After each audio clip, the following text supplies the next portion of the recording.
শুভ সকাল বন্ধুরা, হাই, কেমন আছো? সবাই ভালো আছো আশা করি। আমিও ভালো আছি। আমি তোমাদের সাথে ছোট্ট একটা ভিডিও নিয়ে চলে এসেছি। আবার আমার পরিবারের ছোট্ট একটা রান্না বান্না, ছোট্টখাট্টো কাজ, যা কিছু বাড়িতে কাজ করি সব কিছু নিয়ে একটা ভিডিও নিয়ে এসেছি। দেখো, ভাত রান্না হয়ে গেছে, লাউ সয়াবিন আলু দিয়ে রান্না হচ্ছে। আর রান্না হয়েছে দেখো, সকাল সকাল নিম আলু ভাজা হয়েছে, বিলাতির চাটনি, আবার লাউয়ের ঝাল, আবার চিকেন নিয়ে এসেছে মা। চিকেনটা পরে আনলো, এবারে রান্না করবো। চিকেন মশলা সব রেডি করে নিয়েছি। দেখো, আমার চিকেনের রান্না বসিয়ে দিয়েছি। কেউ ভিডিওটা বের করে দেখো না, আমার ছোট্ট ভিডিও, সবাই দেখো। আর কেমন হয়েছে ভিডিওটা প্লিজ একটা করে কমেন্ট করো, লাইক করো, শেয়ার করো বেশি বেশি করে। আমার চিকেন রান্না প্রায় কমপ্লিট হয়ে গেল। এই রৌদ্রের মধ্যে রান্না করতে মানে কি বলবো আর তোমাদেরকে, খুবই আজকে বেশি বেশি একটু দেরি হয়ে গেছে, তাই রোদটা একটু বেশি বেশি লাগছে।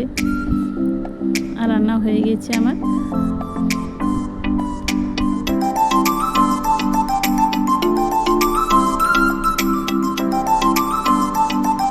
আজকে রান্না আমার পুরো কমপ্লিট। মাংস, হালকা হালকা মাংসর ঝোল আর যা সবজি রান্না করলাম তোমাদের কিছু সব দেখালাম। এবারে যা কিছু রান্না করেছি, হাঁড়ি দেখছি কড়াই সব কিছু মেজে নেব। রান্না হয়ে গেছে, সব কিছু আলাদা পাত্রতে আজরে নিয়েছি। এবারে যা কিছু আছে সব মেজে একদম পরিষ্কার পরিচ্ছন্ন করে নেব।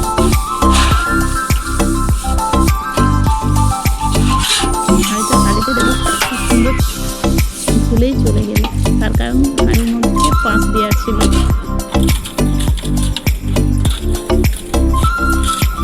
ভিডিওটা যদি ভালো লেগে থাকে তো প্লিজ সবাই দেখো, কমেন্ট করো কেমন হয়েছে, একটা মিষ্টি মিষ্টি করে কমেন্ট করো। তোমাদের এক একটা কমেন্ট আমাকে এগিয়ে নিয়ে যাওয়ার সাহস দেয়। প্লিজ কমেন্ট করো কেমন হয়েছে কি না হয়েছে। আমার বাড়ির যা কিছু কাজকর্ম নিয়ে তোমাদের সাথে আমি আজকে শেয়ার করলাম। রান্না বান্না, ধোয়া মাজা নিয়ে সব কিছু নিয়ে তোমাদের সাথে ভিডিওটা শেয়ার করলাম। কেমন হয়েছে বলো। আজকের ভিডিওটা এখান পর্যন্ত। সবাই ভালো থেকো, সুস্থ থেকো, নিজের খেয়াল রাখো। Bye bye.